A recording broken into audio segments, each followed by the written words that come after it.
so you will be able to view the session later. We will send out the link as well as a follow-up survey. This is our first webinar in a series of webinars that is focused on breastfeeding equity. And so we have several speakers today, and so I'm going to go ahead and get started.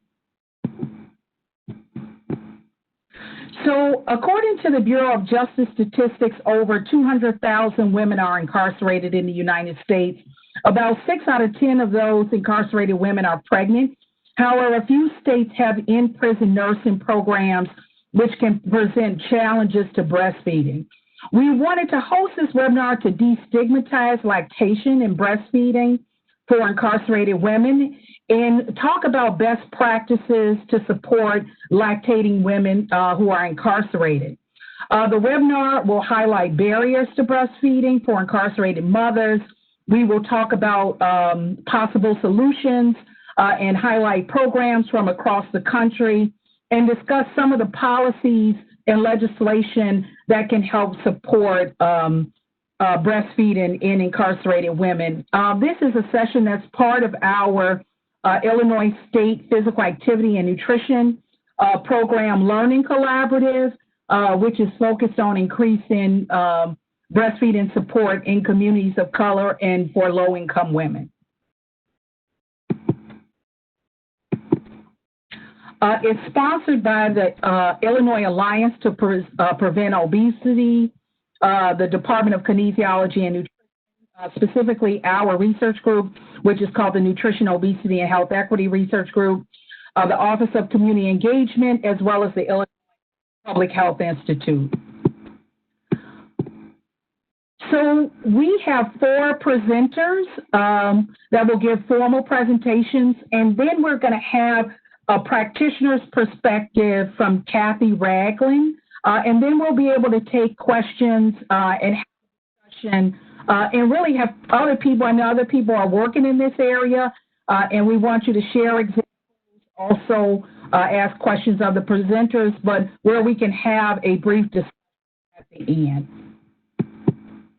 So I'm going to turn it over to Beth Isaacs, who's the founder and executive director of Illinois Birth Justice, and she's going to talk about breastfeeding and incarceration. Why should we care?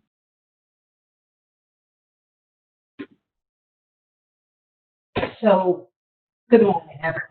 I'm excited to be included on this panel. I started working in the field of maternal infant health in 1980, but I'm a relatively new kid on the block when it comes to the world of criminal justice.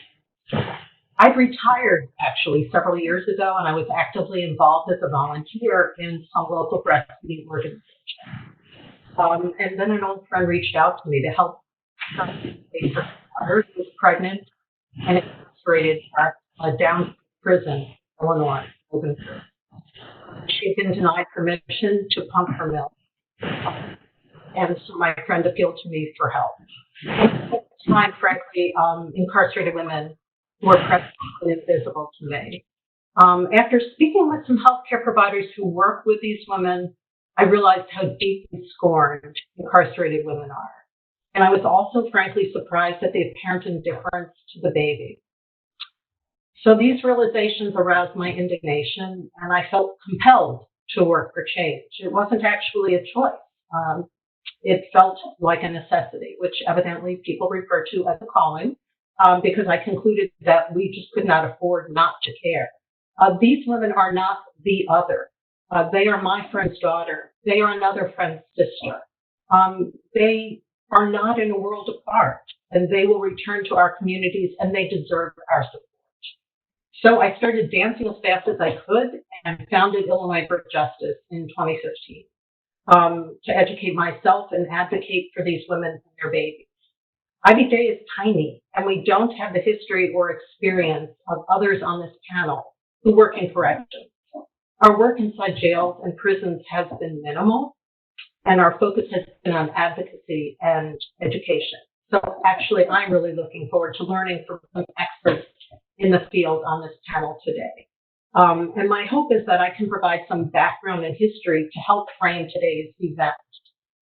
However, given the constraints on time and the truth is that I like to talk for about an hour and a half, but that's not going to be happening today. So what I did provide was a series of attachments so that people could learn more if they're interested. So there's a PDF with about 175 slides pertaining to this subject. So who are these women? They are largely invisible and forgotten. They're widely disdained and condemned and scorned. The overwhelming majority of them are mothers, 80%. And they are also overwhelmingly victims. So in the Illinois Department of Corrections, all but 2% of women in IDOC have experienced physical abuse. 75% have experienced sexual abuse. And before I talk about these women, I think it's really important to frame it in a broader context. And American cultural attitudes influence not only how frequently and how long, but how harshly we incarcerate people. Everybody is aware of this, that we are the world's leading jailer. Out of curiosity, I just took a look about 2 hours ago because Russia is no longer nipping at our heels.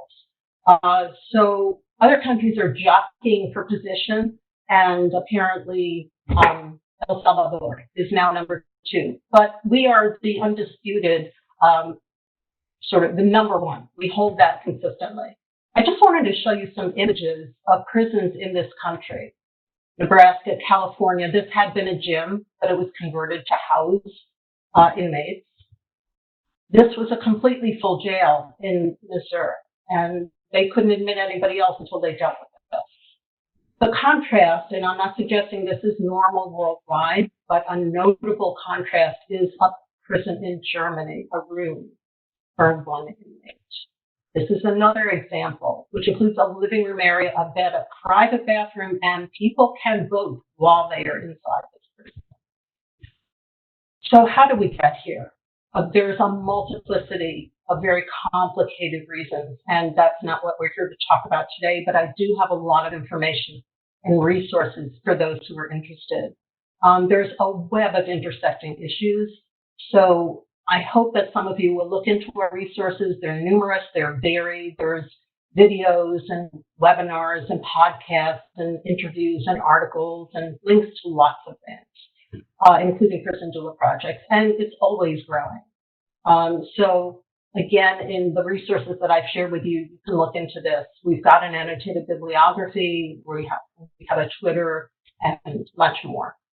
And also just some examples of books. So I have provided a handout with 3 pages of these books. These are some wonderful resources for people who want to have a sense of how women in prison and jail and breastfeeding women fit into the broader picture. One key contributor, and it is only one, is the war on drugs. So President Ronald Reagan declared a war on drugs, and the reason that I included this slide was because of what he said, that marijuana is probably the most dangerous drug in America today, which is just a remarkable statement.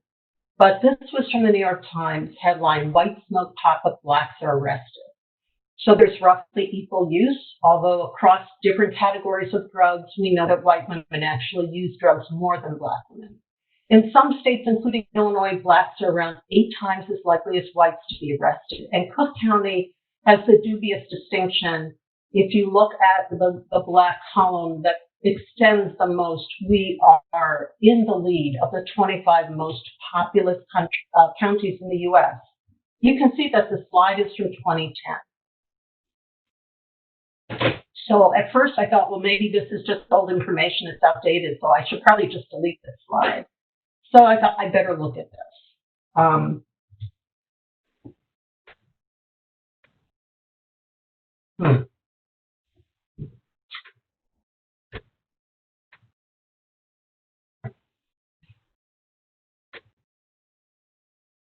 Sorry about that. I'm very low tech. Anyway, so that was 10 years ago. How about today? It turns out that even after decriminalization, Illinois has the 3rd highest rate in terms of disparity in marijuana arrests between Blacks and whites. And because Cook is one of 4, or Black, at least 10 times more likely to be arrested, I thought, well, really? We're still doing this? So I thought, this is germane. We need to know this. But women have been the fastest growing segment of the U.S. prison population. Things have stabilized with men, but women continue to decline in numbers of arrests. Drug arrests have increased 6% among men, but almost 25% among women. So I think that to put it in perspective, only 4% of the world's female population lives in the U.S., but nearly a third of all the female prisoners in the entire world are held here. This is just an image that's so striking. In 1970, each figure represents 1,000 women. And look at 2014. It's just a remarkable explosion in arrests of women. And drug arrests have a lot to do with that. So to sort of move forward to what it's like to give birth in prison, there's so much to be said. But just to cut to the chase, that there's very little opportunity for mothers to bond, to experience skin-to-skin contact, or to initiate breastfeeding. And for many women, anticipating their separation from their baby is the single most distressing reality. They fear and anticipate this more than childbirth itself. And so many feel this is by far the most traumatic aspect of their incarceration. As one woman said, when you're locked up your whole pregnancy and it was just you and that baby, and then to walk away from the person that has been there with you, it makes the strongest person break. Years ago, I attended a symposium, and a former warden of Logan said, if you keep a woman connected to her children, she doesn't come back to us. So what's a great way to do that? Obviously, breastfeeding. This is just one example from Green Bay, Wisconsin in 2014, a woman who could not pay her bond for her contempt of court charges on a traffic case, had been breastfeeding her 3-week-old daughter. She was in jail for 7 days, requested the use of a breast pump, and was denied, during which time she lost her milk supply, her baby had to take formula, and apparently had a great deal of difficulty tolerating it. So why is it so important for breastfeeding, or at least access to a breast pump? Why is it so important? There are so many reasons, and others on the panel will certainly address this, I think, in more detail from their own experience, but to provide a concrete link, to give a woman a sense of purpose, pride, hope for her future, a connection, to promote attachment to that baby, and not insignificantly for the lifelong health of both mother and infant. However, there are many barriers. In spite of recommendations of notable medical organizations, barriers remain. So what are these barriers? There are many. These are just some. I think that there are cost concerns, the equipment, the staff time that's required to accompany mothers to a medical area. There are typically no policies or procedures. The logistics of acquiring equipment and supplies, how to store milk safely, how to transport it. And there are very widespread concerns about the safety of milk, therefore the liability of the facility. I think that's a huge barrier. There are also concerns on the part of some that pump drugs can be used as a weapon. And there's broadly a lack of information, understanding about the physiology of lactation, how to obtain a pump, how to set it up, how to use it, how to store the milk, etc. So what can be done? For me, I was inspired to found an organization based on prior experience with community-based doulas, recognizing that they were the perfect intervention. So I founded Only Birth Justice with an aim to provide advocacy and support for doulas for incarcerated women. So this slide shows our first team, and next to me is our former program director, Charlotte Johnson, a board member, and an amazing woman, Tracy Wilhoyd, and Kathy Ragland, who I'm so excited to talk on this panel. And Kathy and Tracy were doulas, and they visited Cook County Jail. They taught classes on breastfeeding because that was an interest that the jail expressed, but they covered many other subjects as well. They started January 4th of 2017. Kathy was continuing to go until COVID interrupted all programming of that nature.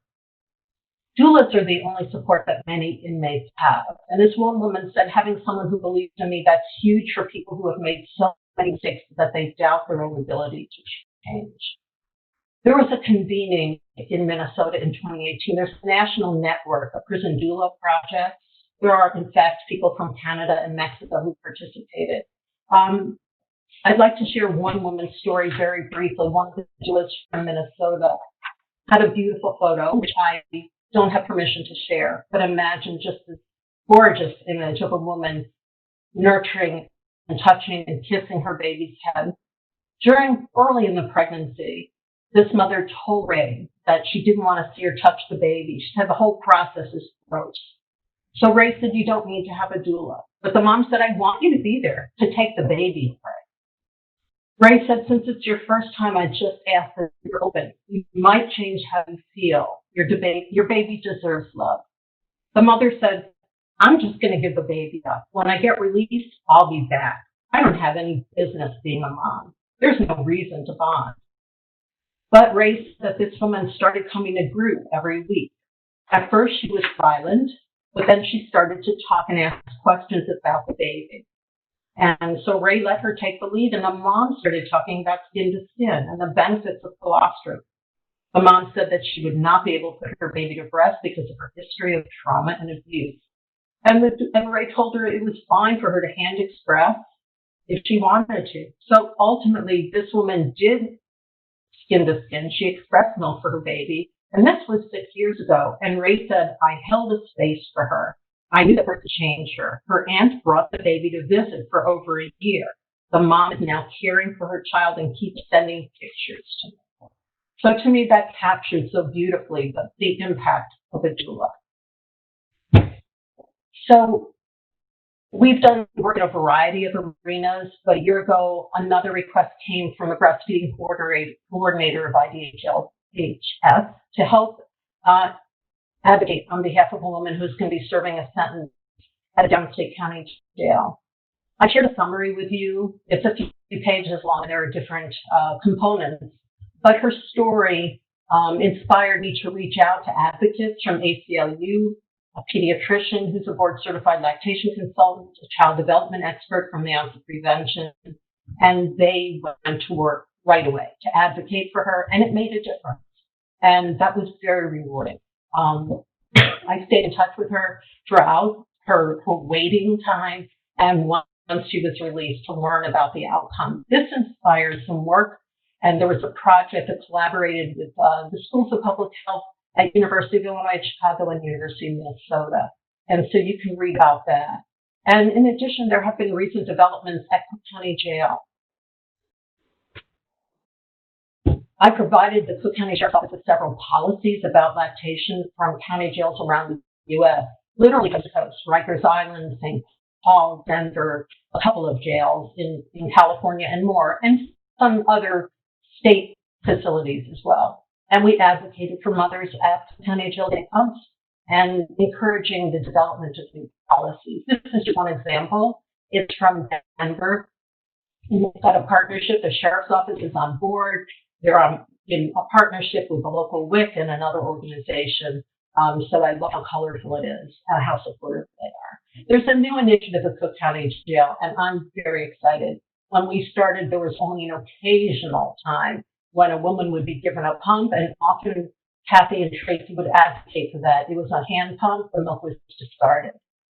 Very soon, moms will be able to pump with an electric pump in a designated breastfeeding area so the mothers will have privacy. They'll be able to store their milk in a freezer. They'll have some agency in how this happens. And people at the jail will coordinate with caregivers in the community for pickup of the milk so that babies can get their mother's milk.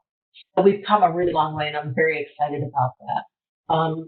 We also have seen changes since I founded IBJ in terms of access for a support person, and whether it's a family member, the baby's father, or a doula. In just very recent times, Cook County Jail and its innovative program provides support to justice-involved women while in the custody of Cook County Jail and also in the community in partnership with the Office of Prevention and doulas. That's true for the IDOC. So the 2 state prisons are allowing someone to be there to support a woman in the hospital when she gives birth. And this is really striking, which is not to say that it isn't complicated, but it is now allowed and possible. And there is more support for pumping. And just last February, a year ago February, Logan opened a new unit for pregnant women and mothers. And we've been involved involved in a variety of ways. I've had a number of calls with the state breastfeeding task forces. There are 10 regions. I've reached out to people so that if there is a request for a mother to be able to ship milk from Logan downstate to her baby elsewhere, IBJ is willing to help facilitate and pay for that. We know that in Alabama that happens. A request was made very recently due to COVID. It didn't happen for better and obviously mostly for worse. COVID has wreaked havoc. What I would say though is that there are no pregnant women currently, as of a few days ago, at Cook County Jail. There was one postpartum mother. The last I heard, there was one pregnant woman at Logan. There were 26 just a couple of years ago. And the Moms and Babies program at Decatur Correctional Facility, which is one of, I think, 9 prison nurseries in the U.S., has basically released all their mothers and babies. And I heard from the director of that program just yesterday. So it's, for now, programming and access to these mothers is not a possibility. So I just want to close with a quote from a hero of mine, Brian Stevenson, founder of the Equal Justice Initiative, author of the book, Just Mercy, which was made into a film. Ultimately judge the character of a society not by how they treat the rich and the powerful and the privileged, but by how they treat the poor, the condemned, the incarcerated. Our humanity depends on everyone's humanity. So thank you for your time. Thank you so much, Beth. Hi, everyone. We're excited to talk with you today. Our presentation is titled Growing Together, Early Challenges and Successes Launching a Lactation Program for Incarcerated Women in Arkansas. And so, Nicole, do you want to go ahead and introduce yourself, and then I'll introduce myself? Sure. My name is Nicole Smart. I work for the Arkansas Department of Corrections. I've been with the department about 14 years. I'm the the project and the program developer. I supervise reentry juvenile programming. I assisted with the lactation program development and assist with the supervision and keep that moving. I work with the juveniles with their program, and I work with the Jail Alliance Reentry. Thank you super much. And I'm Dr. Melissa Zelensky. I'm a clinical psychologist and faculty at our medical center that's about 25 minutes outside of Hawkins Unit in Wrightsville, Arkansas, where the lactation program got started. And so we give you a little bit of information about our roles. It'll up here on the slide. It'll kind of come out as we talk. We were both involved in very different ways.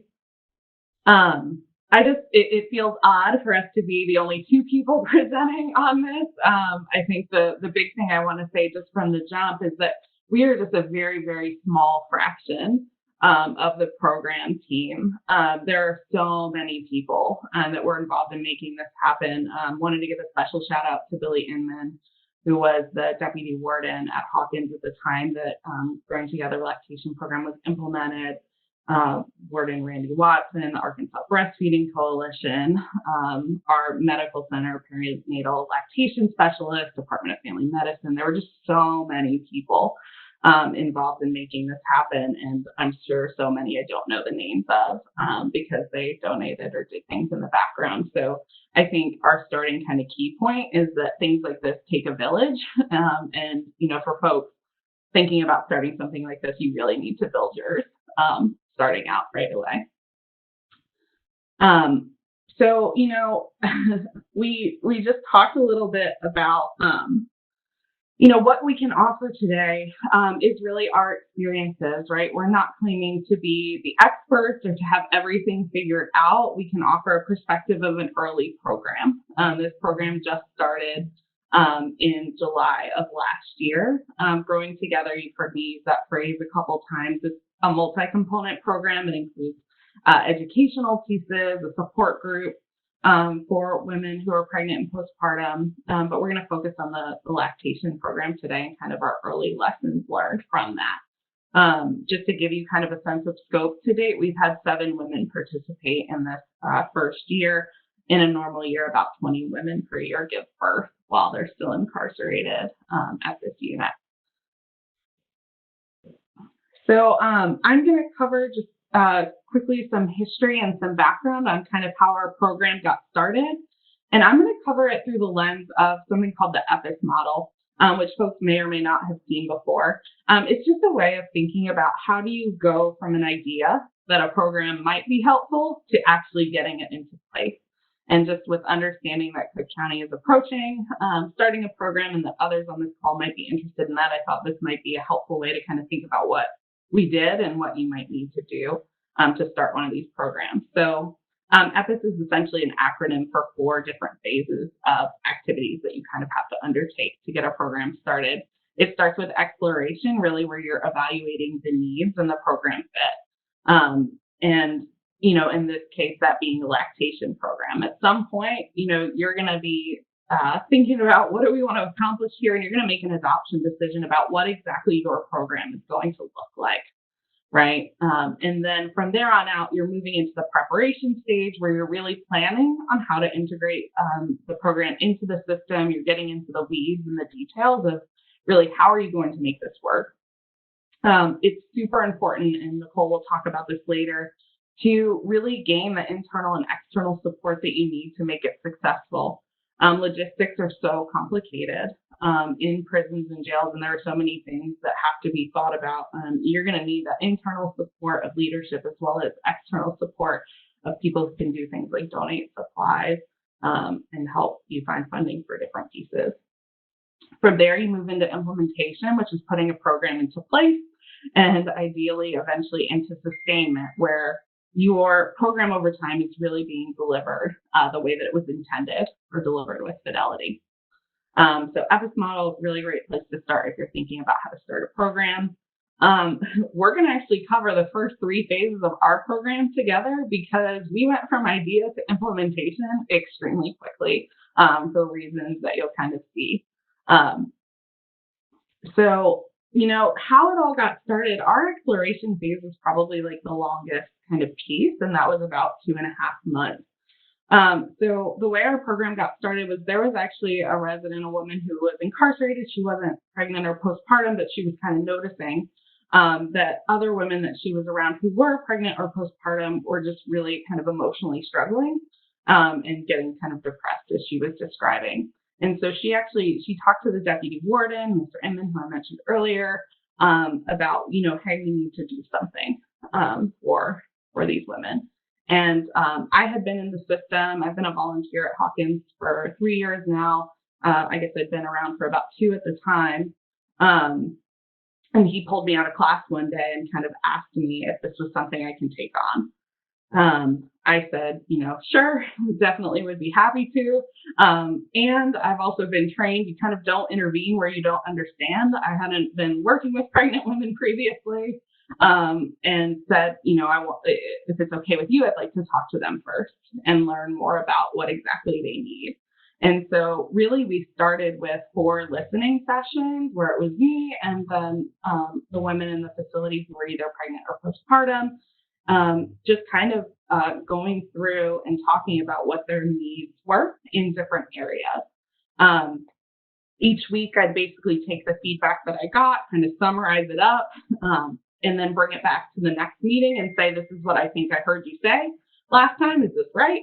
And then we kind of feed that up and back to the leadership. And so ultimately what it kind of came into was a feedback report that I was able to provide back to the deputy warden. And, he just really championed and brought that back to broader facility leadership all the way up to top level leadership in corrections in our state to get the approvals that we needed to start the program.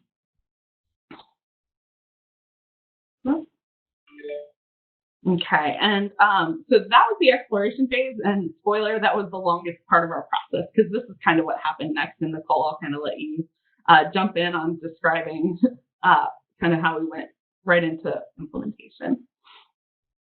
Okay, so as Dr. Zielinski said, it was a quick process. It was probably quicker than we wanted it to be. Our secretary said that if we could get the process implemented, and we could get all the kinks worked out, that our first participant, which was due in about 2 weeks, that she could go ahead and be a part of the process. So naturally we were excited and we were like going to do everything we could do policy wise and standard operating procedure wise to get it done for her. So we had called a couple meetings, and like I said, we knew we had 2 weeks. Um, we had a meeting, I think, that Thursday to talk with our contracted health just to make sure that they were on board. We had reached out to the community, got our donations for our refrigerators and our freezers, our bags, things like that, breast pumps. We hadn't received yet anything like that, but we were in the, kind of in the final stages of just talking about it and starting to implement. And about 72 hours went by. Saturday morning, my phone rings and rings and rings. And I noticed that I had missed a couple calls from the deputy warden there at the women's unit. So I called him back and he's like, "We're having a baby." And I was like, "What? We're having a baby Saturday morning." So we had a baby that morning. And I was on my way to go get a breast pump that afternoon.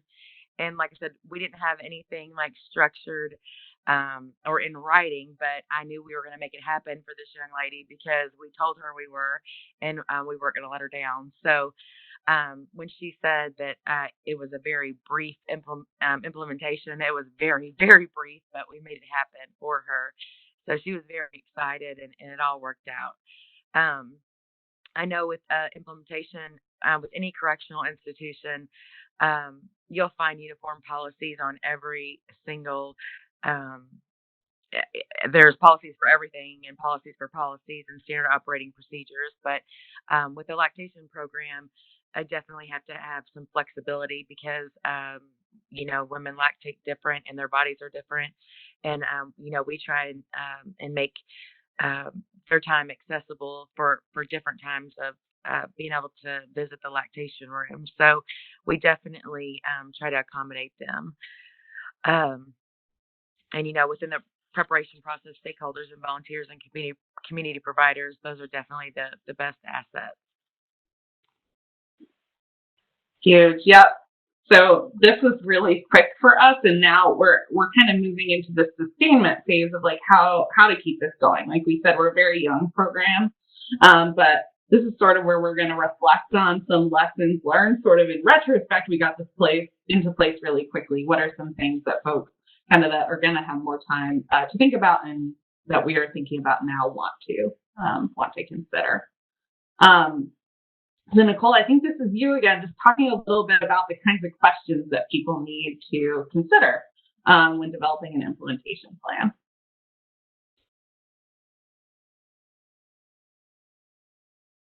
Jumped ahead on me. Yeah, I was trying to follow you. Okay, lessons learned. Some components to think about are the new that we didn't think about in the beginning was the new moms needed stimulation for their milk process, and that was some of the things that we didn't think about. I personally didn't breastfeed, and in correctional facilities, it's statistically ran by the male population, so naturally they don't know. So when the new moms come back, they were having some issues with their milk coming in. So we had to really think about how to help them. So within the standard operating procedures and the policies, those are things that you want to think about. What will be allowed to help these new moms produce their milk? Also, is your agency ready to support a program like this? Are the leaders going to support this? Will the staff support this? Will they get the emotional support, the physical support, and the mental support because they will need it?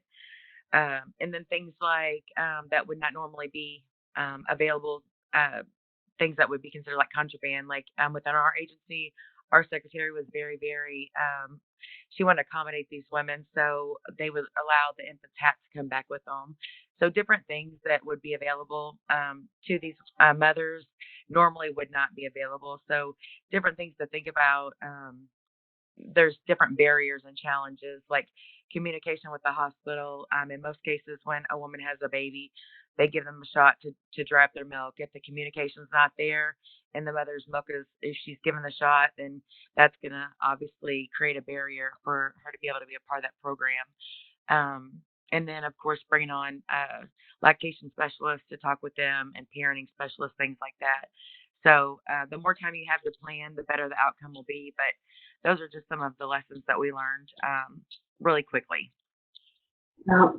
And I think you hit on kind of, we just gave these out as kind of a list of questions so people can kind of see and look at this later. But I think those access to the reminders of the baby are really pretty huge. Photos, blankets, hats, things like that. But really, we put a big tip in red here as well. Get resources and policies and talk informally with people that have started similar programs. That was a huge part of how we were able to get off the ground so quickly, was being able to see Alabama shared their policies with us.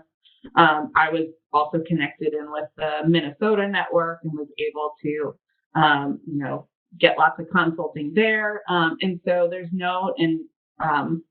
Beth mentioned, Illinois Birth Justice just has an amazing treasure trove of resources on their website. So really use those. There's a lot to think about and do. And so, this is just a quick summary of like the barriers and facilitators. These are things that even, we're still working towards in Arkansas. So I've just kind of framed them as these are resources that are facilitators if they are in place, but they're likely to be barriers if not. Things like on-call lactation support, right? Problems come up, and as Nicole was saying, you really need someone that is a specialist a lot of times to be able to help women problem solve. And so, at our hospital, they're able to provide through a warm line some personalized assistance with problem solving issues that come up. Thinking about maternity or lactation suitable clothing, I'll give an example in a second, just of something that came up as we were trying to implement, where clothing was a big piece of what needed to happen. And, it's great if there is a supportive culture towards the program. We have, wonderful leadership support, and that was really, really what mattered. And just keep in mind that the culture may shift and move over time. Some people may be skeptical at first, and then, over time, by getting to see how the program works and what a difference it makes, and just thinking more about, the benefits from all angles to baby to mom, that may change over time. So yeah, that's kind of where I would leave that. And Nicole, you talked a little bit about this already. Is there anything you want to add on kind of adopting sufficiently flexible policies? Sure. I think just communicating with leadership on the need, and then bringing in a subject matter expert. Like I saw somebody just ask a question about the on-call. There is a national a national breastfeeding coalition, and they'll provide a lot of resources. But the more subject matter experts that you bring in on policy wise, and the more research that you do, leadership is more apt to follow those policies make the policies more flexible. But basically, this is something new. So evidence-based and best practice techniques, there's not a whole lot out there because this hasn't been going on a really long time. So basically, we're kind of writing the best practice. I just think that you have the right place, the right staff, and the right areas that will conform to meet your measurable outcomes and what you're trying to do is the biggest thing right now. This is a big pilot, and I think we have to get it right. I don't think that we're going to get everything right the first time, but we need to get it as nearly as right as we can. And that's the end result. We've got to do some things differently to have a different outcome. But policy wise, I just think it has to be left open right now. It's got to be flexible because everybody's different.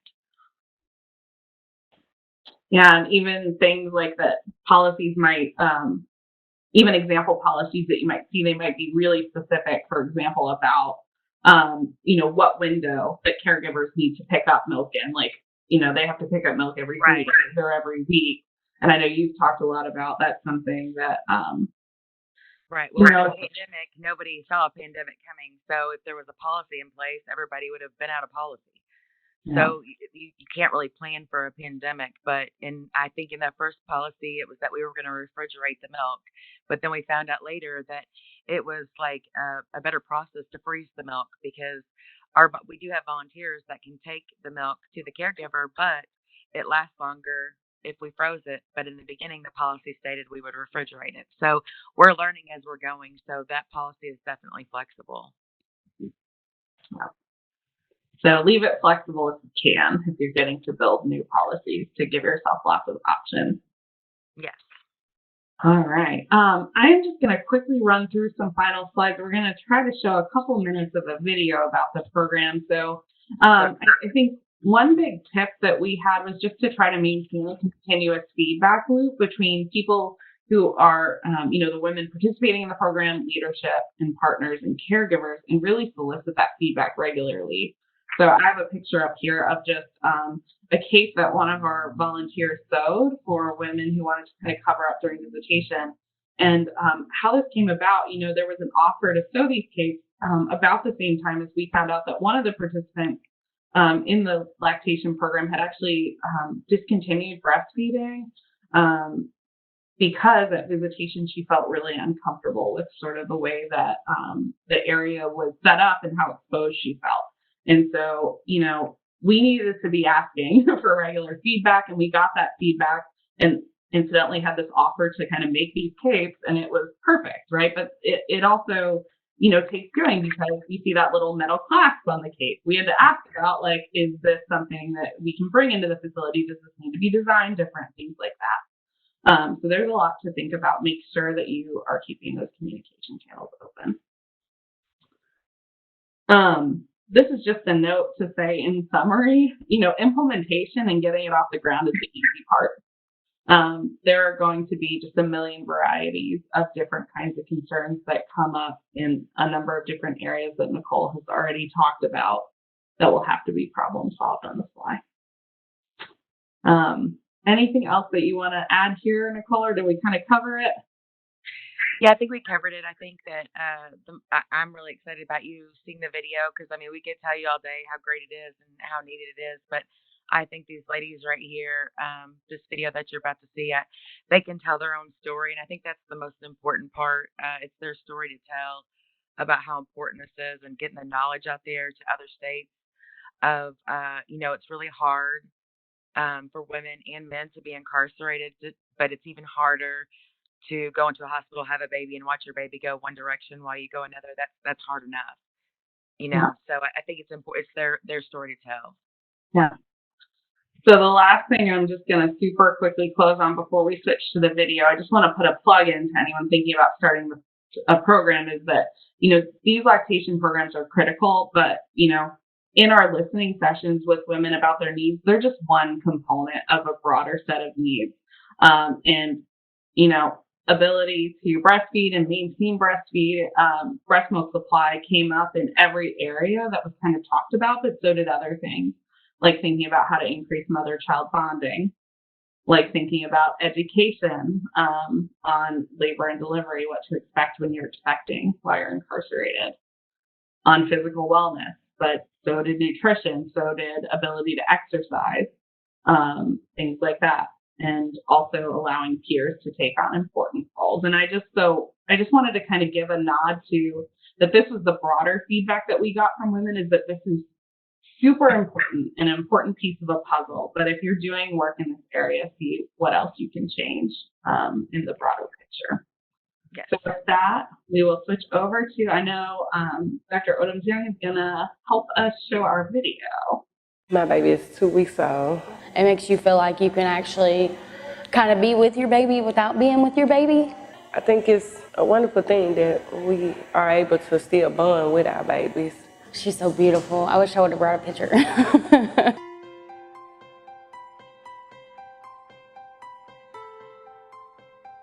Actually, about a year and a half ago, one of our inmates came to me and said, could we have a support group?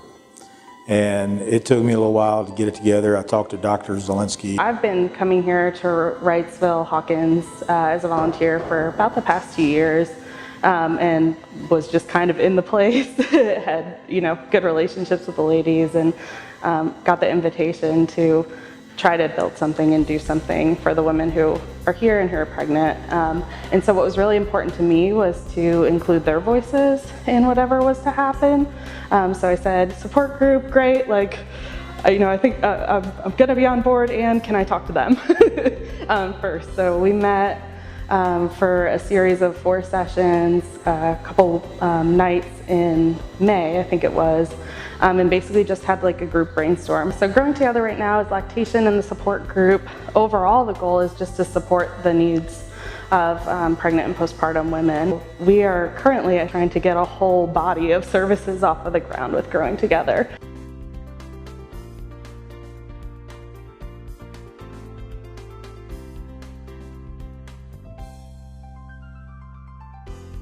They have a patient that's going to deliver in, in a couple weeks. So, you guys just be prepared. We have to get some pumps and things like that.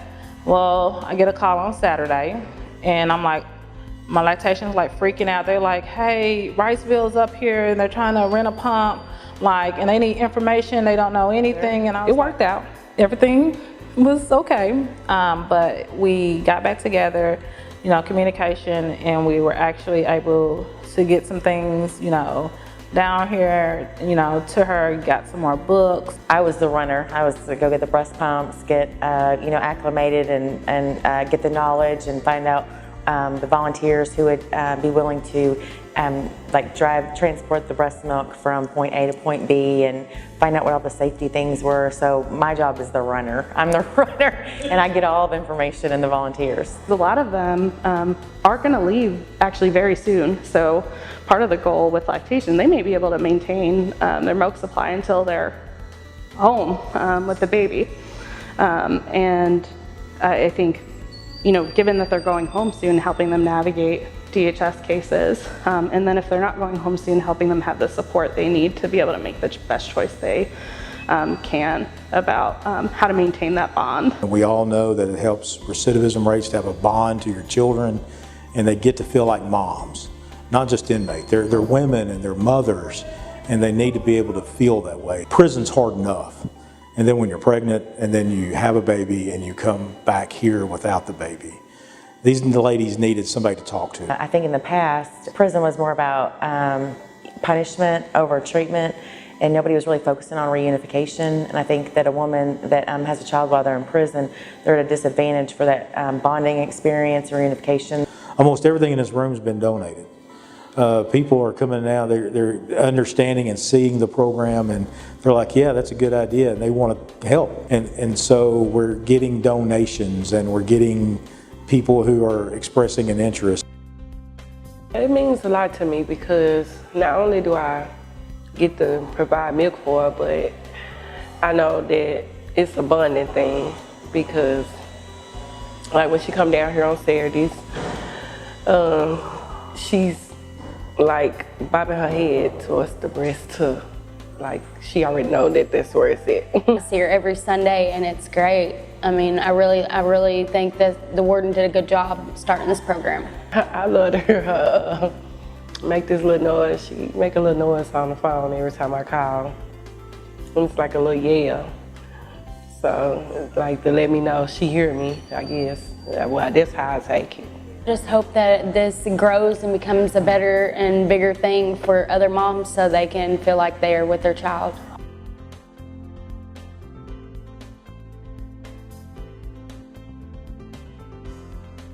I'm happy for the girls that it is for. I know that it's going to work for them to bond more because I've did it before. Need parenting classes more and how we all need to have this group and have it bigger and have everybody to come in and they're pregnant and make sure that they know what we go through and our emotions and stuff so we can kind of like bond and we won't be alone. I did adoption with my baby. I did an open adoption. For me, that was the best choice right now because the things that these ladies need and that I need to be a successful parent here in Arkansas is not really offered. In Arkansas, There is a 1 year with DHS that your child can be in DHS custody.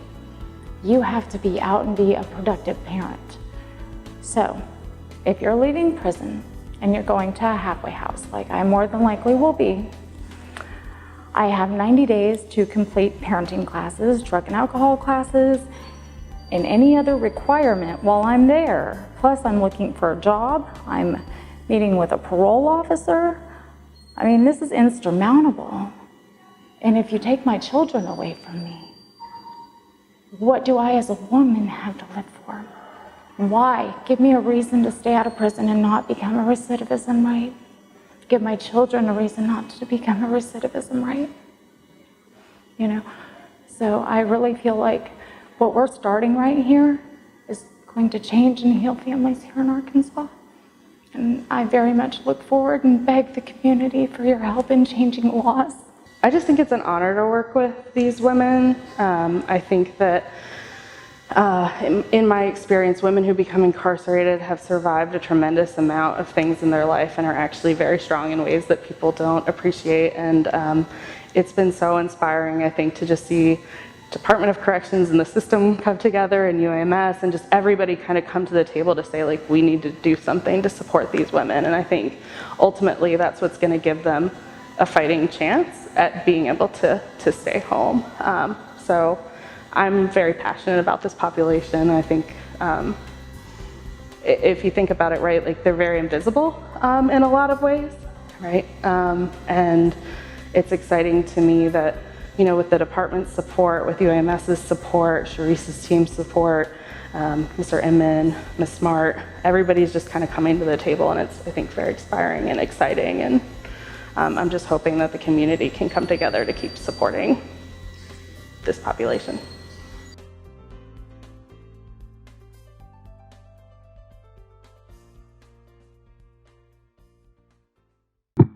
Thank you so much for having us. We're humbled that we were asked to do this.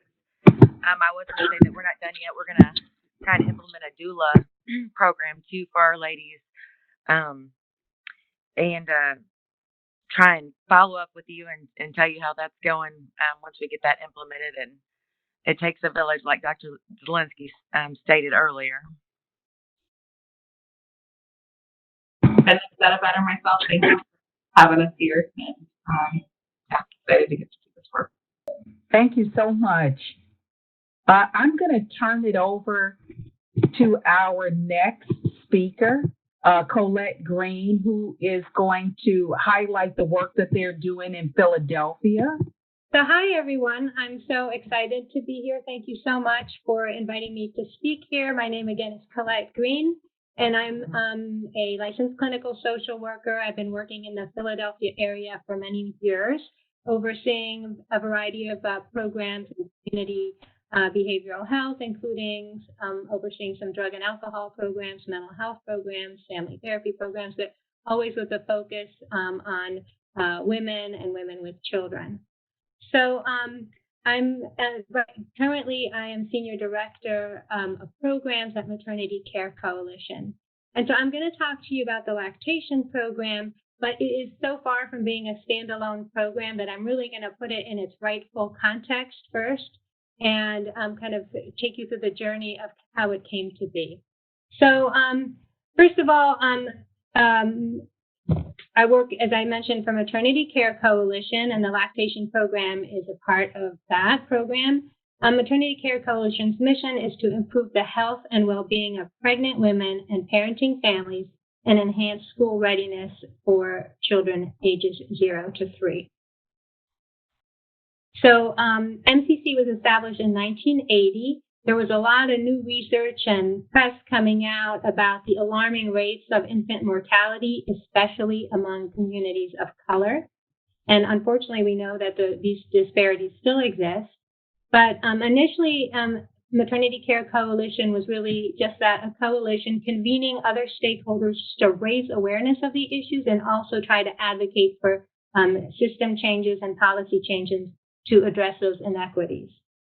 So over the years, maybe like 6, 7, 8 years after they started, they realized one of the big issues is there just weren't enough services for pregnant women and women with young children and families in those communities. So they started to provide direct services, and those services were referred to as the MOMobiles. You can change the slide. And we can, they're referred to the MOMobiles because this is literally how we get around. We go to people's homes or other places in the community where they are. And it also gives us a lot of trust and name recognition in the community because people have been seeing those cars for many years. So the MOMobile program is a home visiting program. And some people might not know exactly what home visiting is. So I just like to give a brief introduction that they provide support, case management, and education for pregnant and parenting families, and services are usually provided in the home. And some of the programs that people might be familiar with are, for instance, Early Head Start or Nurse-Family Partnership. So these are some of the things that we do. As I said, case management, also referrals. We do a lot of referrals to medical and behavioral health treatment, housing, educational, vocational programs, early intervention, and we provide a lot of supplies. And again, this is a way that we establish trust with clients because we're going to be there and help them. We provide toys and diapers and clothing to get them ready for welcoming a baby into their family. And we partner with treatment programs. We also go to appointments with clients. Sometimes they might not feel comfortable with their doctor or they might have a lot of questions, and we want to be there for them as an advocate if they need to. We also provide parenting skills and early childhood education and prenatal and postpartum health education with evidence-based curriculum.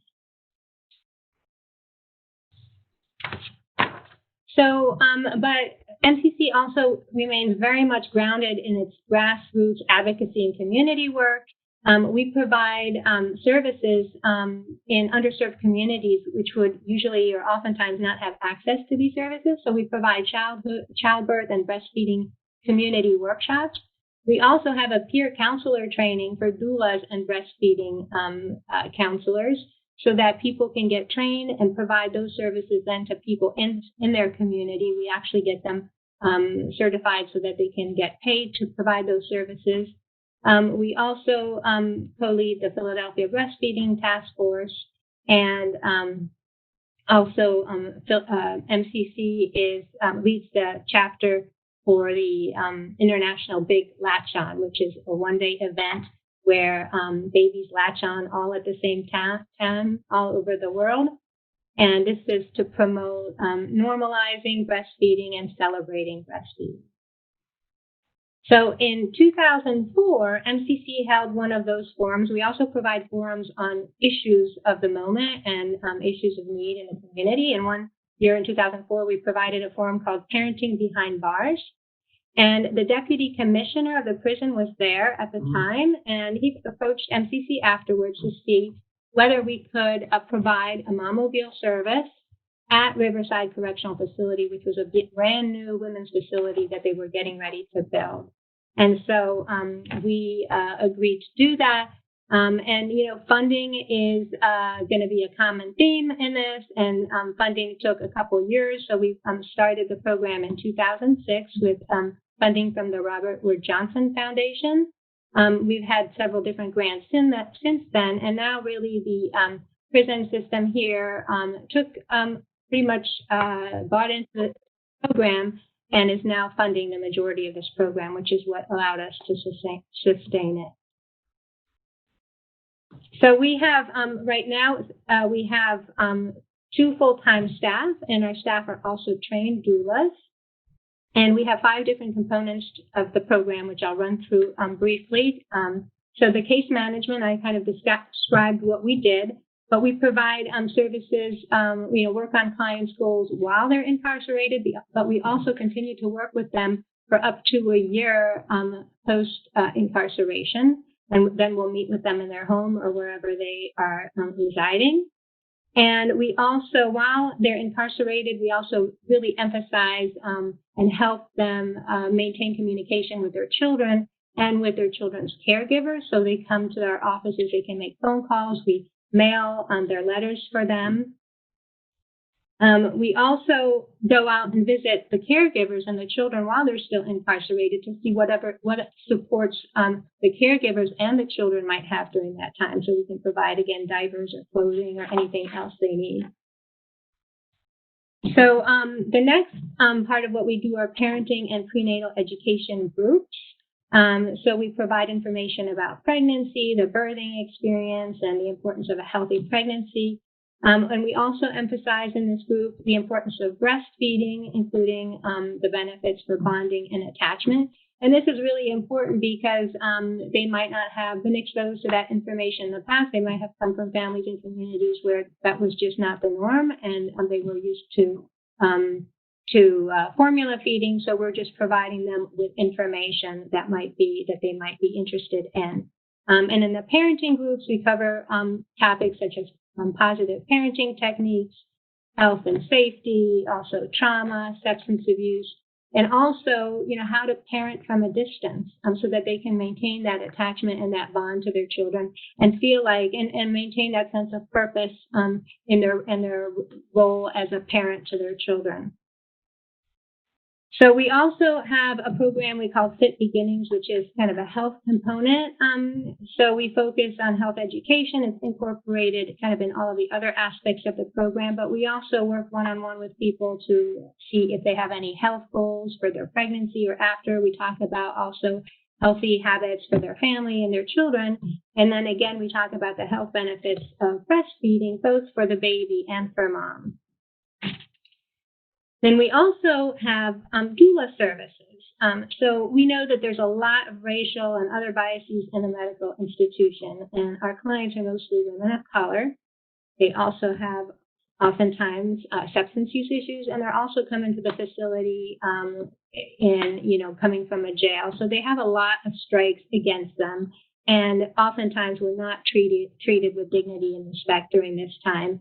And that's when, after hearing a lot of their stories, that's when MCC decided that a doula program would really be a great thing so that they have an advocate with them at the time of their delivery. So we have 24-hour on-call staff who will go to the birth as soon as we get a call that somebody's on the way to the hospital, and will stay through the entirety of their birth and then the postpartum period. And the doulas are also the same staff that are working with them one-on-one and teaching the parenting groups and the prenatal groups. So they have a real familiar face there with them when they deliver their baby, since they can't have a family member or anybody else with them. And of course, the doulas will encourage skin to skin because it's a very short time. They're usually just 48 hours that they get to have with their baby. And we know that that attachment is so important early on. So we encourage, and we will help them or encourage them with the breastfeeding and be sure that they get the support that they need if they want to initiate breastfeeding. So we also, one of the other things that we do is we take photos. So if we weren't there to take photos, they would not really be able to have pictures of that time to remember the birth of their child with. So it's really important, and we bring them back the pictures when we go back and meet with them when they go back to the facility. So the newest component of the program was the lactation program. And again, because of the commitment or this focus area maternity care coalition, we thought it was really essential to have that as well in the jail. And it actually took, unlike the last presenter, it was not a quick process. I think it took several years, and actually it was before my time. It was just getting off of the ground when I got there. But it was developed with the collaboration of the jail and the full support of the jail. They provided us a room that we could do this in, and then we equipped the room with a freezer, and we have 2 hospital-grade pumps, and that's where we keep all of our other supplies.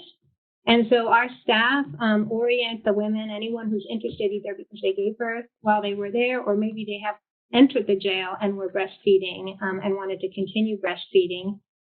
So we orient them, we teach them how to pump, we fit them for the pumps, and we show them how to wash and sanitize the bottles and their space.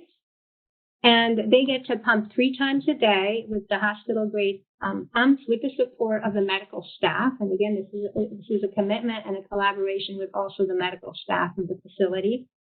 And We also provide them with manual pumps and insulated bags and ice packs so that they can pump by hand in between the times when they're going to be able to access the hospital pumps.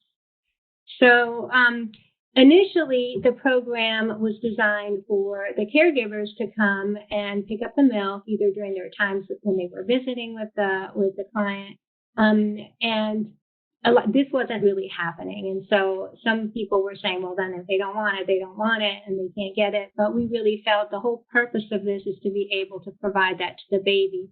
And we really understood all of the barriers that come into play when it went for caregivers. So caregivers might have other little children. They might not be able to come and visit. They might live far away. They might have to take 3 buses. And we know that the milk needs to stay frozen. If they're not going directly back home, that wouldn't be practical. The other thing is that although we've educated our clients on really the benefits of breastfeeding, and they really decided that they wanted to do that, it doesn't mean that necessarily the caregivers of their children or the people in their lives are necessarily going to have that same level of commitment to that process. So they might not have been as motivated. So a couple of years ago, I just decided we're just going to take the milk to the caregivers. And so we deliver the milk. And also we spend time with the caregiver just showing them, how to store it, how to thaw it, and make sure that they understand the process and go through it with them. So some of the benefits of the programs are the obvious health benefits. There's also the psychological benefits because we know that early bonding is so critical. And also it helps the mom feel like she's still contributing to her child in a very fundamental way, for the baby's health. It allows the mom to continue to produce milk so that she doesn't dry up, so that when she is released eventually, she can just resume breastfeeding. And sometimes the babies come and visit, and they can also breastfeed in the waiting area. And they did create a private space where they can do that. They also, we know that our clients are at really high risk for postpartum depression, and this can help mitigate the risk for postpartum depression, and especially they're at high risk. And on top of that, they were just separated from their infant, which can be devastating. Finally, the program also instills a real sense of community to the client. So not only in the lactation room, when they're all meeting there, they're talking about their children, they're looking at their baby's picture, they're sharing stories. And this is really, being in jail can be a dehumanizing and traumatizing experience. This is really a safe place where they have a sense of community and they can support one another. So a few things in terms of the challenges. I just want to say this is a vulnerable program because, funding is really depending on a lot of things. It also depends on who's the leadership at the jail.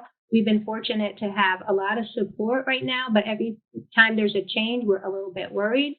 They had some recent moves once, and they didn't think they had the space. And the warden told me, they were going to get rid of the lactation room, but I advocated for it. So, just something simple like that, if we didn't have a champion for us, it would have been really hard. They also moved the women to different units at some point where the lactation was not in the same place, which meant that women had to go to that area, and it was going to be kind of a coordinating nightmare. But there was a champion in medical who said, no, I'll just, call them, and she figured it out. So we have a few champions there, and that's what keeps the program going. Now I just heard last Friday that the women were moving to another building. So again, we're going to have to figure out who's going to be our support. How are we going to advocate? Did they even think of moving the room? So it really all has to do with relationships, having champions, and realizing that, we have different roles. Sometimes there's a cultural shift between the social advocacy work that we do and more of the correctional culture. And so we really have to work hard to collaborate and respect what each other does and work together collaboratively. So just in conclusion, I just want to say, this is great that we're very happy that we're able to provide these services. Our ultimate goal is not to have women in these positions, we advocate for other types of diversionary programs so we can avoid even putting, mothers of children or young children or pregnant women in the facilities to the best of, when possible. But in the meantime, this is really an important issue that we should all strongly be advocating for.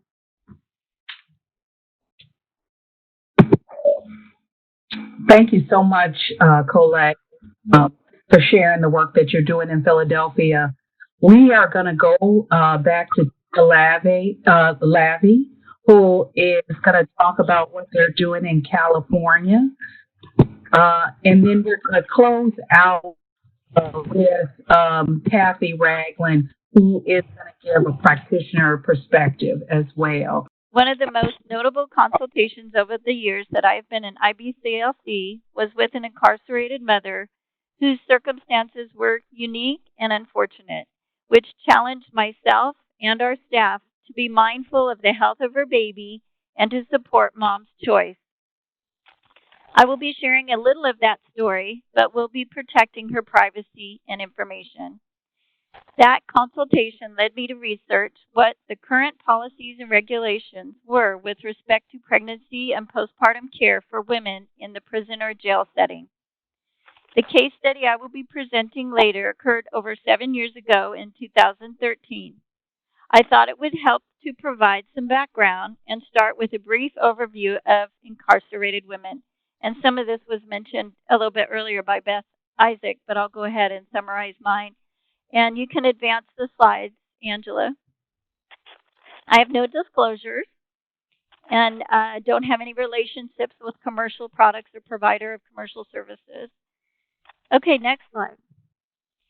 Looking at women and rates from 50 years ago, as far back as 1970, you will notice a considerable increase in the number of women who are incarcerated in prison or the jail setting.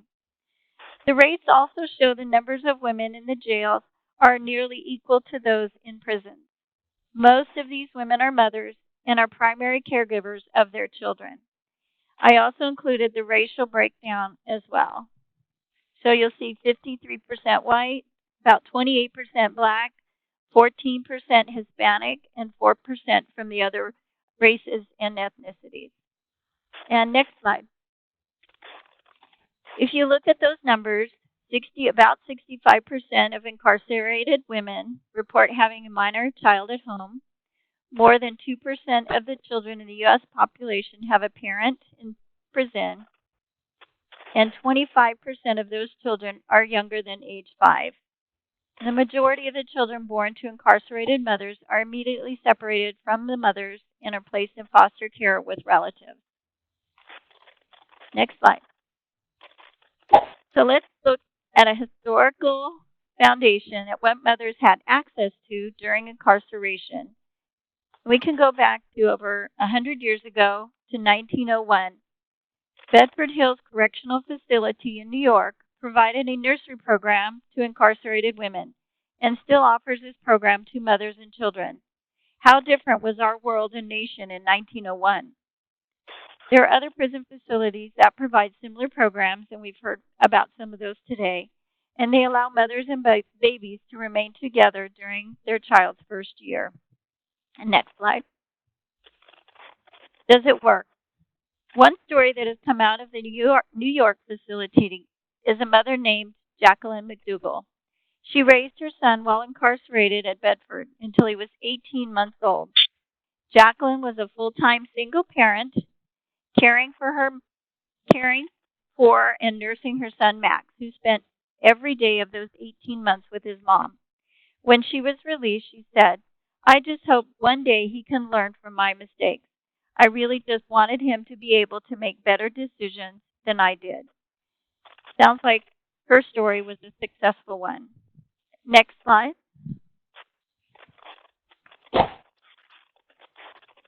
During my research on breastfeeding and incarceration, I was able to compile a number of other stories and news accounts of mothers and babies and want to summarize each of them briefly. So you can go to the first slide. This is Danielle Fierra's story, and it dates back to 2007. Danielle was a Brazilian mother who was arrested for an immigration violation. She was not allowed contact with her 2 children, one of whom was less than 2 months old. The mother's pastor was caring for them while she was incarcerated. The pastor was trying to feed the baby formula, but her son Samuel was not doing well on it. The pastor tried to get a pump to Danielle, but was told he needed a court order. Danielle also appeared to be having issues with mastitis, which is understandable. Latino activists were also trying to help Mom get reunited with her children. And I don't have more information on the story, but you get the idea that the situation was not going well for Mom and baby. And next slide. In 2011, when Jennifer Delaney entered a county jail for violating her parole, she was breastfeeding, and Dad was allowed to visit with the baby so she could breastfeed directly. She was then given a pump, and the baby was only allowed to visit once a day. However, the jail's administrator had commented about the frequent visits from Dad and baby. He said, "There's security issues in this place. We just can't have people running here all hours." Jennifer was eventually transferred to Bedford Hills because the new violation was a felony. And I'm not sure how that one ended or if Mom was able to have the baby with her. Next slide. Another story from 2011 was when Tammy Revering was sentenced to serve in jail. She knew she wanted to continue breastfeeding her 3-month-old baby. She was allowed to pump and nurse. Tammy said, "Nursing in jail definitely helped me maintain a bond and was the only way I could mother in jail.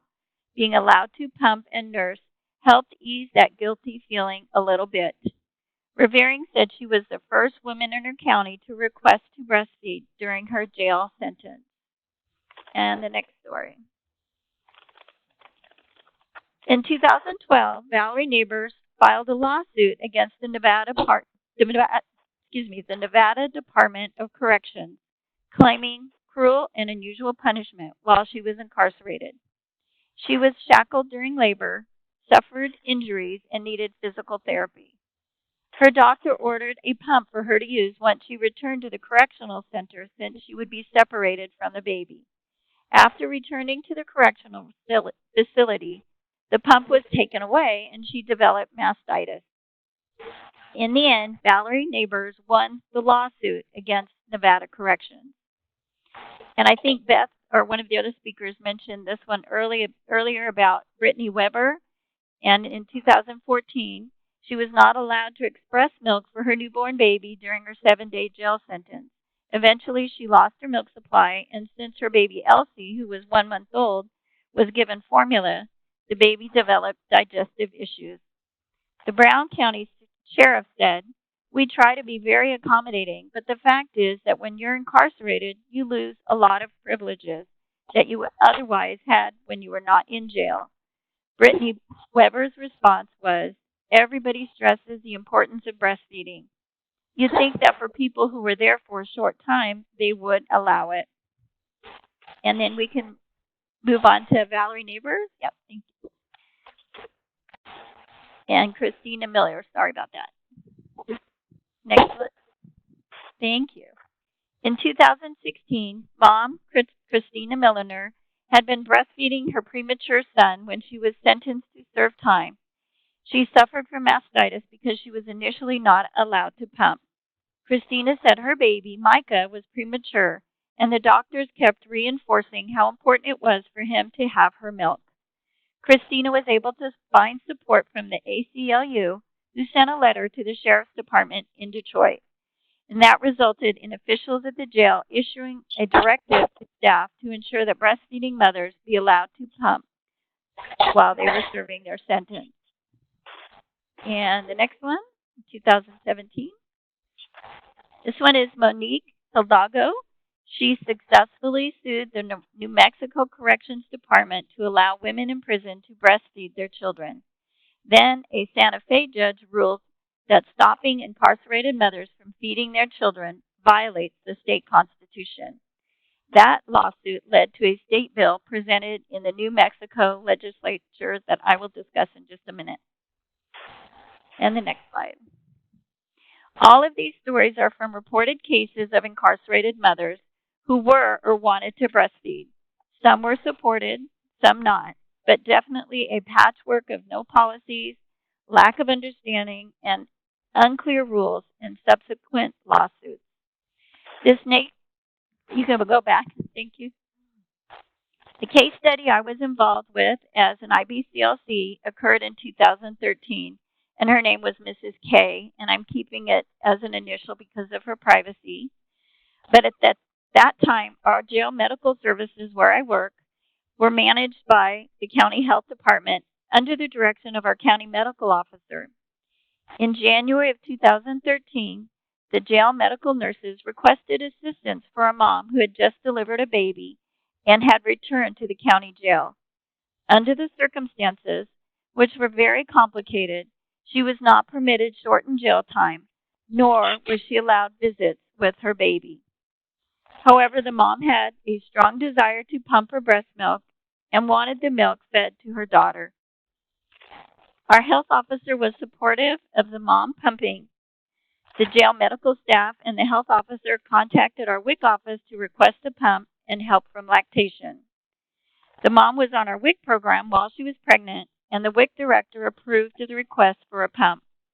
I was able to visit the mom in jail and show her how to use the pump and prepared a care plan so she could pump often enough to prevent mastitis. There was no way to keep the breast milk refrigerated, so it was kept cold in an ice chest with freezer packs. The family came every day to pick up the milk. Again, there was no contact between the mom and the baby. There were no protocols either. With the help of the county medical officer, the WIC director, and myself, those protocols were hastily written and approved. I visited our mom 2 or more times during the next month or so.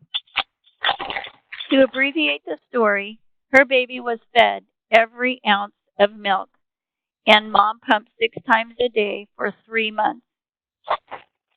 Mom decided to stop pumping after 3 months by choice. She was released 1 year later after she was acquitted at the trial. She and her baby were never reunited. And next slide.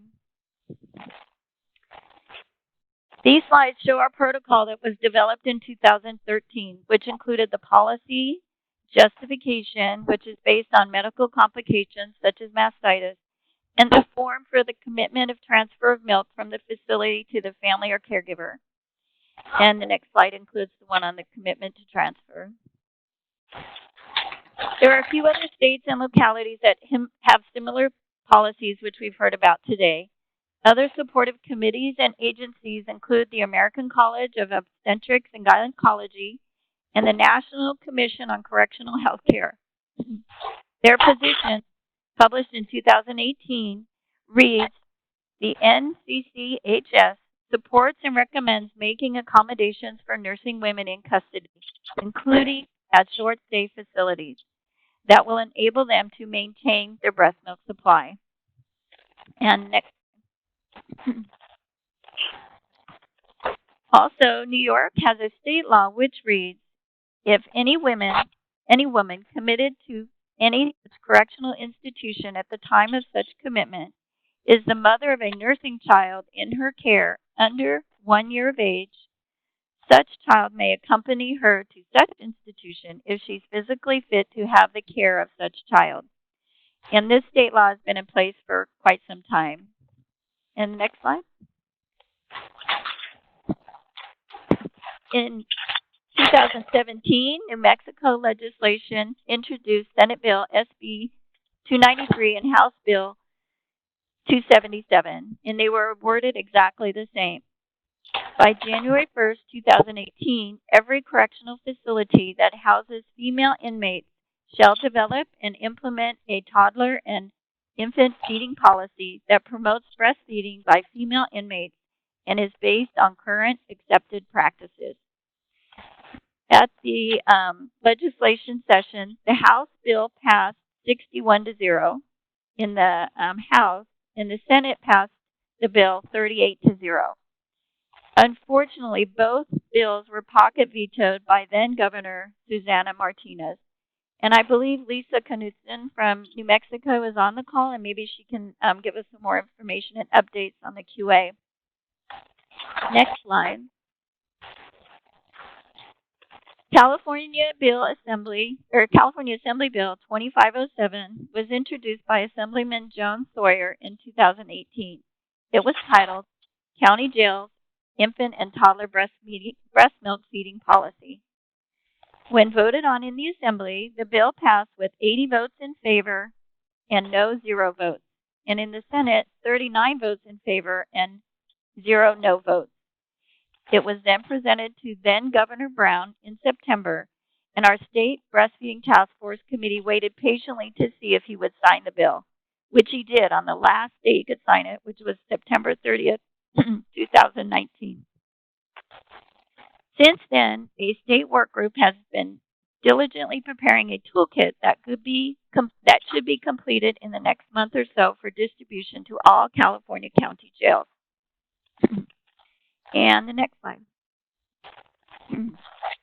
Finally, another bill submitted to Congress last year but was not acted upon then was reintroduced this year, and it's called the Dignity Act for Incarcerated Women, and it's in the 116th Congress, and it applies to federal prisons.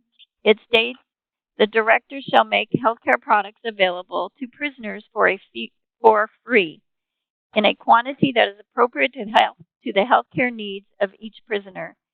These items include toothpaste, shampoo, and other feminine hygiene products. Maybe we can request for an addendum or an amendment so that, at a minimum, breast pumps can be included as a healthcare need. And the next slide. In closing, there is a quote I had once read from a county sheriff, which really focuses on the reasons why it is important to not only support breastfeeding moms when they are incarcerated, but reminds us to not forget something or someone else. He said, when a pregnant inmate enters the prison, there are 2 people. One of them broke the law and is serving their time. The other one is innocent. The innocent one deserves the best start in life. And of course, the sheriff was thinking of the baby. Thank you all for letting me share. Thank you so much, Tina. So our last speaker is Kathy Ragland. She is going to give a perspective from a practitioner. As Beth mentioned, she worked with the Illinois Birth Justice Project as a doula and a breastfeeding lactation professional in the county jail. So I'm going to hand it over to Kathy to give a perspective from a practitioner in program. Thank you, Dr. Odom. And I'd also like to start off by saying Happy World Breastfeeding Month to everyone. This presentation has helped me to understand that the presenters, like myself, are seeing beyond the bars. Let me just talk briefly about how I became a part of the Illinois Birth Justice. It started off as what I call Project Beth. She's explained to you her goal in starting the program. But I respected and admired everyone that was on the team. That included a breastfeeding coordinator for the state of WIC. There were nurses, doctors, a retired county nurse. They were excited, and so was I. So I envisioned just sharing brochures with moms, talk about the benefits of breastfeeding.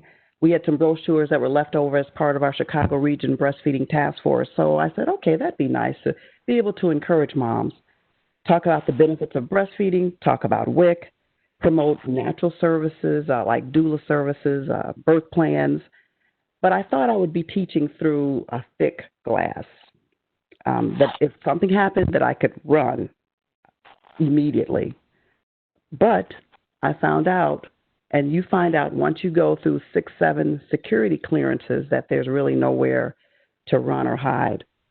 In fact, the social worker who helped us through our initiation and orientation said that the inmates would beg us for everything, and that included another coworker of mine, Tracy, who Beth mentioned.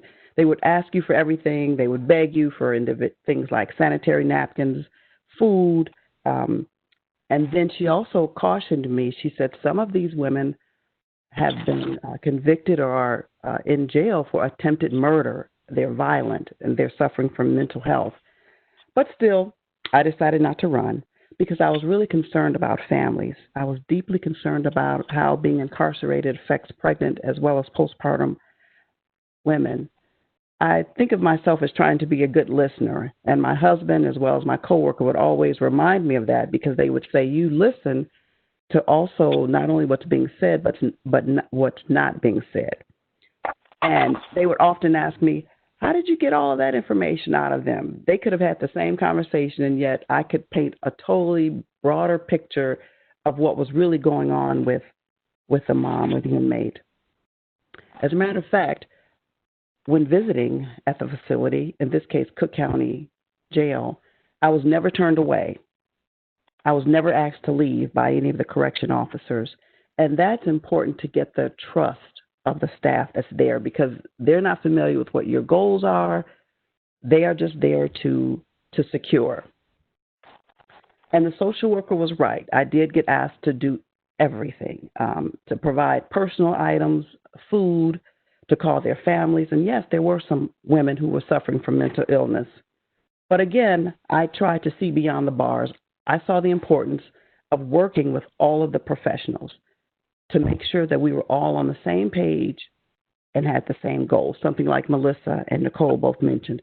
So when it came to breastfeeding, yes, I would talk to them about skin to skin, how to initiate skin to skin at birth, how to initiate breastfeeding regardless of the type of birth. As soon as mom and baby are stable, if they can get back together, yes, initiate breastfeeding. And even realistically, the 10 steps to successful breastfeeding. Wouldn't that be great one day to have a breastfeeding facility at one of the incarcerated facilities? But sure, realistically, a couple of steps can be implemented. Step one is to implement a policy. And if the policy is followed, that would really help moms to initiate breastfeeding.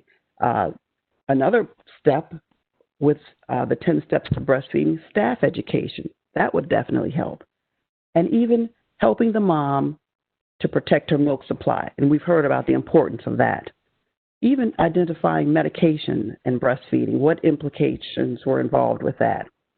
I also saw the need to paint the entire picture, the whole picture. Yes, tell her the benefits, the good part about breastfeeding, but even the risks.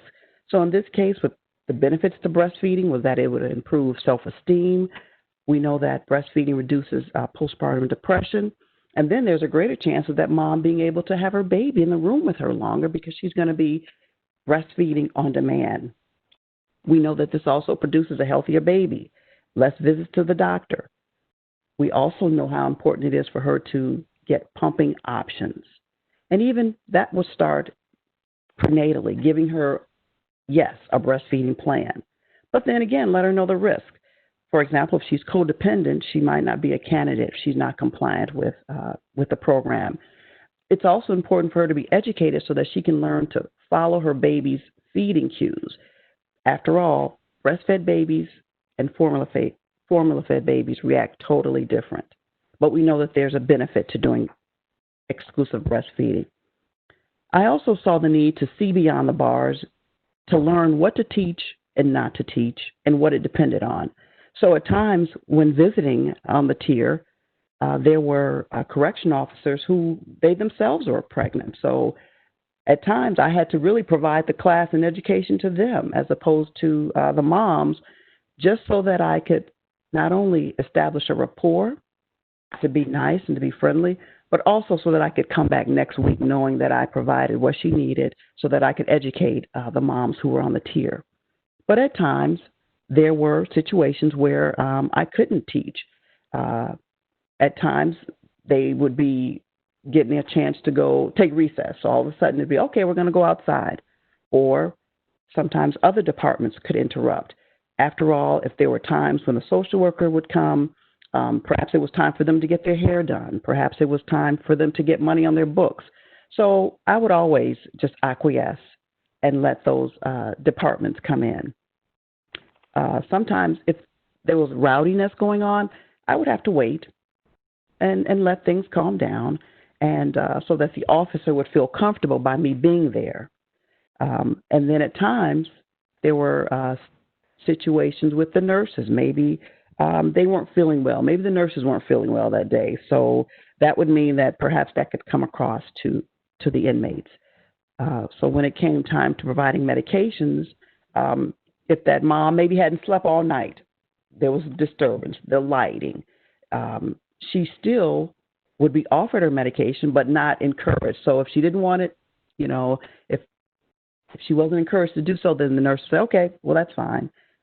Sort of almost like if you don't feel like you should take it, why should I feel like it? So then when it came also to talking to our moms if they were pregnant, after all, this is a life-changing event, being incarcerated as well as being pregnant. And as the other professionals on the line know, sometimes they don't find out they're pregnant until when they get in jail and they're tested. So now they're totally in a different frame of mind. At times, they may not even want to continue with the pregnancy. So these are issues that really helped me to see that I have to really see beyond the bars. After all, they're going to be incarcerated. It's going to change their life forever, hopefully for the better. So you know what? Reality TV is not reality. I was helped to see the need to participate with the women in smaller groups at times. If they chose not to participate, that was fine. Sometimes the women would not want to come to the table, so to speak. As a matter of fact, there was one mom who didn't want to participate at the table, but every question that I answered, she would yell way from the back of the tier. She knew every answer. But then I figured, well, there was a reason why she didn't want to come forward. Maybe she had an issue with someone that was at the table. So you really kind of have to get a feel of what's going on in the room, which may involve asking the correction officer, what's going on today? How's everybody feeling? And they may fill you in on what's going on in the room. That's very important. I've definitely seen progress with policy being implemented there at the facility. As far as our doula services are concerned, I've seen an improvement in what is going on with the doulas. I don't know that they're getting better food, and that's because I was told that when it comes to food, they're getting their caloric value. But I often thought, I said, well, when I would go every week the same day, I just thought, okay, well, that's because of the day I'm coming. No, they were eating the same thing, the same every day of the week. So that was an issue that I personally had a problem with. But then I was told by one supervisor that if we give them, for example, a different kind of fruit, that they would try to make wine or something out of the fruit, something that I didn't feel that was an acceptable comment. But I also feel that there has been success even with the food there. I also feel that by being there, it helped the mom to get some of the services.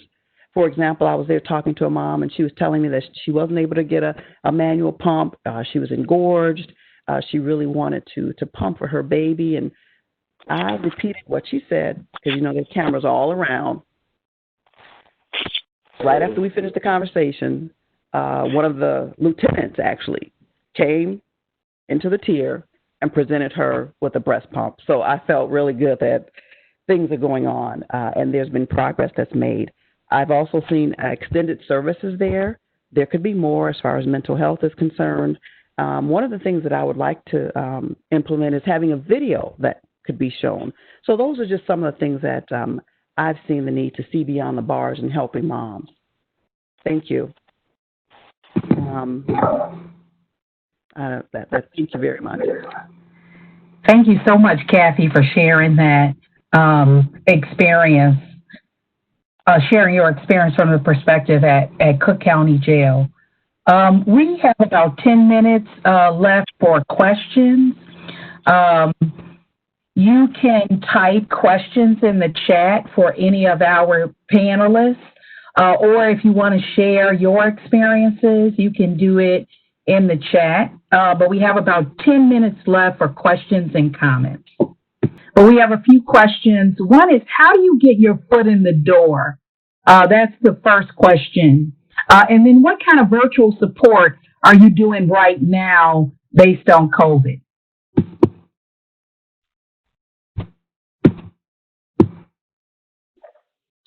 I can hop it. So a lot of carceral facilities, prisons, and jails have volunteer programs. And so for people who are thinking of getting involved, that's potentially one way. That was how I started. Before I was involved in the particular program that we talked about today, I've been a volunteer with our Department of Corrections, Department of Community Corrections since about 2014. And just offered various things through that. So that's one route to a kind of a foot in the door. And then, like some others talked about, actually during COVID, everything has been on hold. We just have restarted up, some more serious conversations about how to problem solve that recently. I think, at the beginning, probably most of us were thinking this might be something that, we could see an end to, and we can't. And so we're trying to problem solve that, but everything is on hold right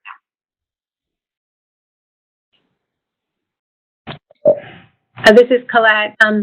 The same here. Everything is pretty much on hold. We're currently in discussion about finding ways to provide virtual service or at least telephonic service in the facility, but they have a lot of security concerns, especially for the virtual. So that's still, we're still working it out. In terms of the lactation program, we were lucky. There were no women who were participating at the moment. Also, they've been releasing a lot of the men, and the population has declined. So we're hoping that nobody has a need while we are not able to get in there at the moment. So far, we've been lucky that way. And we haven't had any births either during this time since we haven't been able to go there. But we are still on call for the births, and we'll be able to get to the hospital.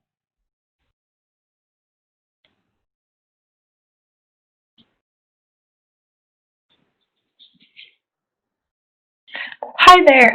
My name is Annie. I am a medical student and master in public health candidate right now, and I'm trying to develop a good research question for my capstone, and I've been really passionate about this topic. Not specifically breastfeeding, just healthcare for pregnancy healthcare for incarcerated women, and I've had a lot of issues finding good public data because we don't collect a lot of data for incarcerated pregnant women. So do you guys have any suggestions on research questions or ideas where I could go with this that haven't been done yet, or ways around this lack of data, or any resources you guys have for me or ideas? I would really appreciate that. Thank you for all the talk too.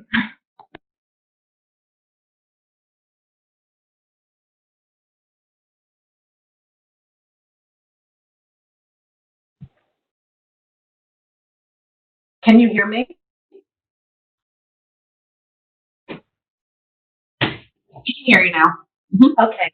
I do have a response to that. That's really exciting. And I would suggest that if you are not yet familiar with Dr. Carolyn Suffren at Johns Hopkins, you look into resources.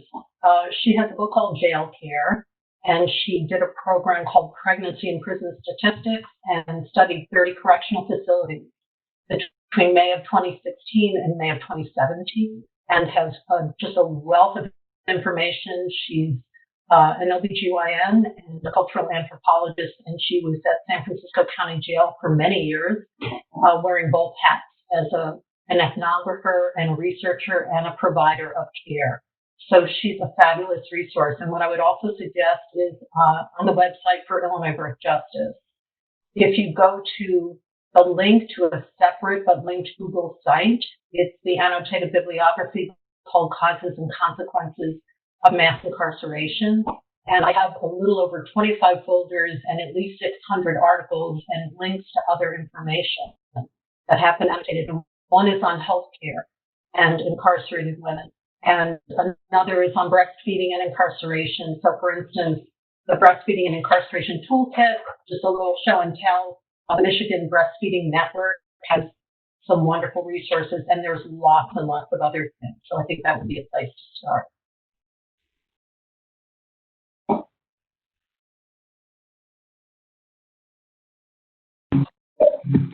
We have another question, and I just unmuted Anna Marie. You can go ahead and ask your question.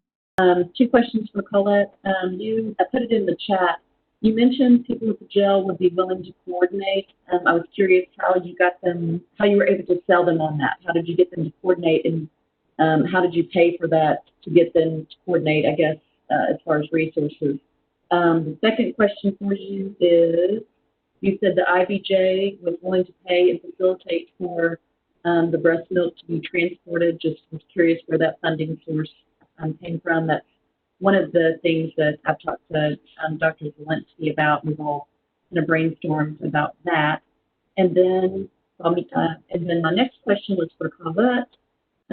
You had talked about the doula services with the Maternity Care Coalition. I was just curious, again, the funding source for the doula services. I will now mute myself and let you guys take over. Thanks.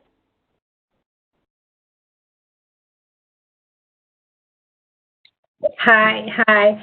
So thank you for the question. And that's kind of why I described the lactation program in that wider context, because we're part of an organization that provides all of the different components of that program. So there's not really a separate funding just for the lactation program, or have to find funding just for the delivery of the milk or the doulas. We are funded for the entire program and provide all of the services within that, with that amount of funding. So, and at times, sometimes, for instance, delivering that milk might not have been feasible if we have really big caseloads and the staff weren't able to do it. But we've really been able to coordinate, and at times when we had a lot of women participating in the lactation program, we actually got a volunteer to help with the delivery. So, so that's kind of in terms of the funding. And then the funding comes, as I mentioned, from the jail. Initially, we had different funding, but as it ran out, I think the jail really realized that this was an important program and also a benefit to all of the services they offer. So they kind of agreed to continue to fund it. We have other smaller fundings, but they really have taken on that commitment for the bulk of the funding. The other thing in terms of how do you get them to their commitment on these things is, one of the things I've noticed is that, the jails do get a lot of negative press, and especially now with COVID, it's been even really kind of harder for them. And so little programs like this, if you can demonstrate that they're positive and also that they're good for public relations, that people are looking at this program as a model program, that's a benefit to them. So I think you can kind of get buy-in if you can kind of show that this is going to benefit, in which ways this is going to benefit them as well. I hope that answered your question.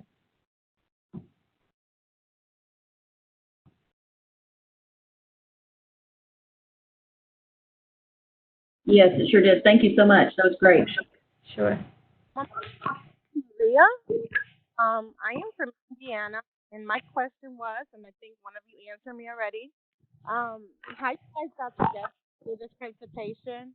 I work with the Women's since 2014 as a peer counselor, so I was always curious to get together with the other states and kind of see how we work differently to be able to support these mothers.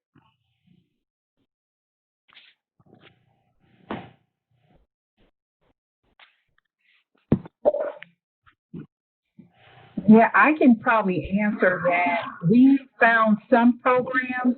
It was really Beth and Olivia that's at the Cook County Sheriff's Office. We provided a mini grant to their program, and we learned more about this issue and decided to look for other programs like it. And we found some programs, but it's good to hear that you are also doing work in the area, and maybe we could try to facilitate a group, a listserv, or at least a Google group around this issue nationally so people can come together and talk about advocacy.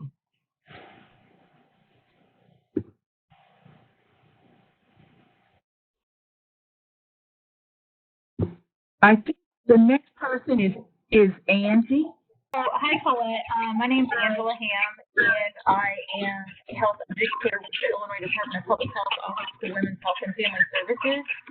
And I'm a CLC, but I also actively teach classes in both of our Illinois prisons on a weekly basis.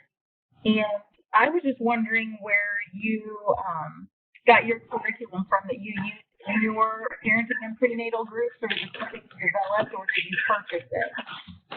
So we use a curriculum for the early childhood education and parenting skills called Growing Great Kids, and the staff have been trained, and we purchased that curriculum, and that was more for the one-on-one type of education.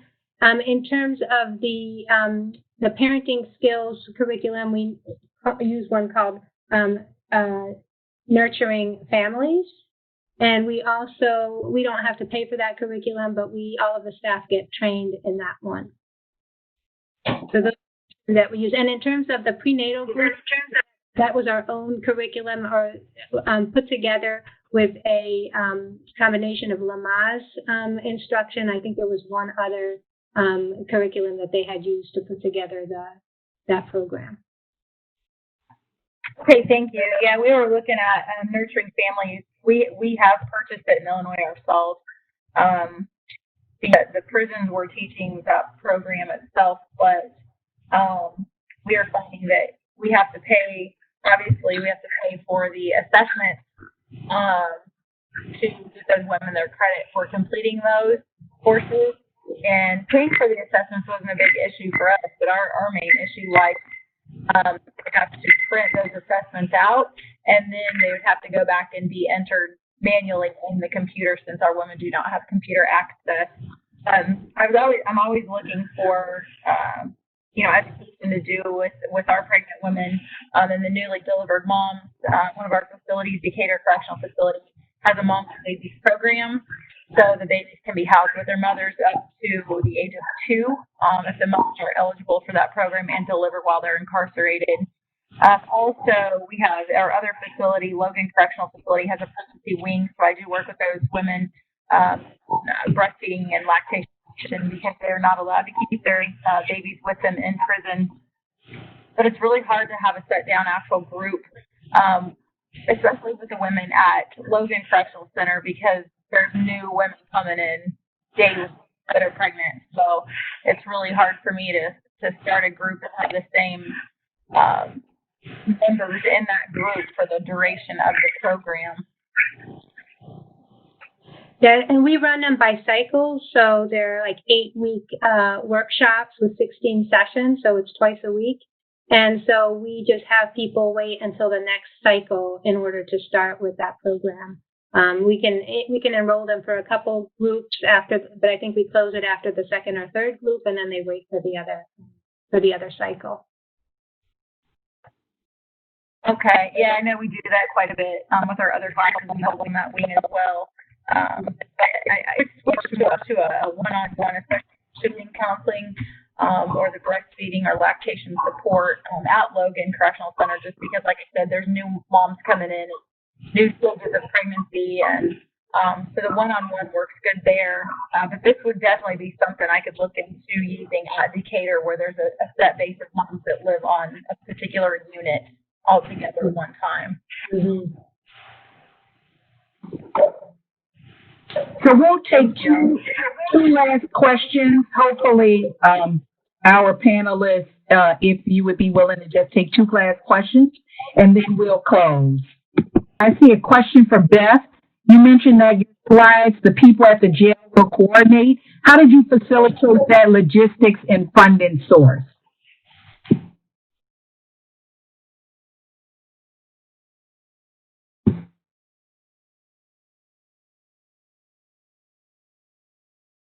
I'm sorry, I didn't hear that whole question. Can I repeat that? There was a question. It said she mentioned her slide during her slides that the people at the jail will coordinate. How did you facilitate that? The logistics and the funding source. Well, the people at Cook County are working on it. I don't know if there's some people. I am not directly involved. The Cook County Intersecting process is involved and Corporate Justice is on their advisory, so they're orderly. So we are in a purely advisory role. So at the Cook County Sheriff's Office, the Cook County Department of Elections are actually running it. So I can't really how they're managing that work.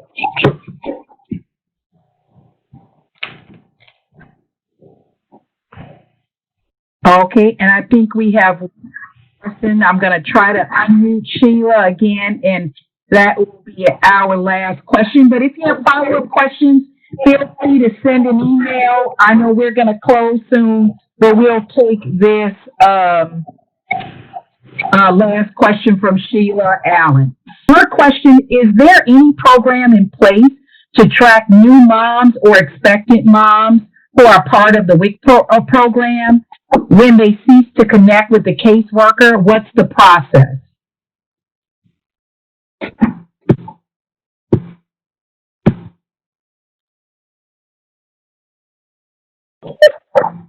I know that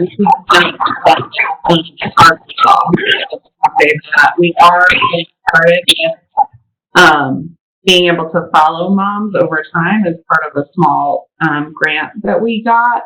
So we're working logistics of that, and I think WIC could be just an incredibly important partner, but I can't speak. I can say that we don't have anything in place like that here right now. And I also unmuted Tina, and I know Tina is a WIC nutritionist in California. I'm not sure, Tina, did you have any response to that question about tracking participants in WIC? Hi, this is Tina. Can you hear me? Yes. We don't have a formal process right now, but I thank you for the suggestion because we do work with the CPS case managers, and a lot of times they are also coordinating our moms. And I think just a conversation with them that we're available to go and assist with questions for moms who are possibly going to be incarcerated, and to let them know that we're here for them.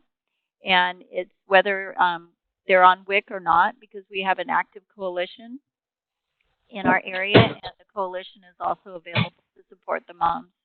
And limited funding, but if a breast pump is needed, then I'm sure we can provide one for them. If not an electric pump, at least a manual one. And I think that's the next step that we should consider.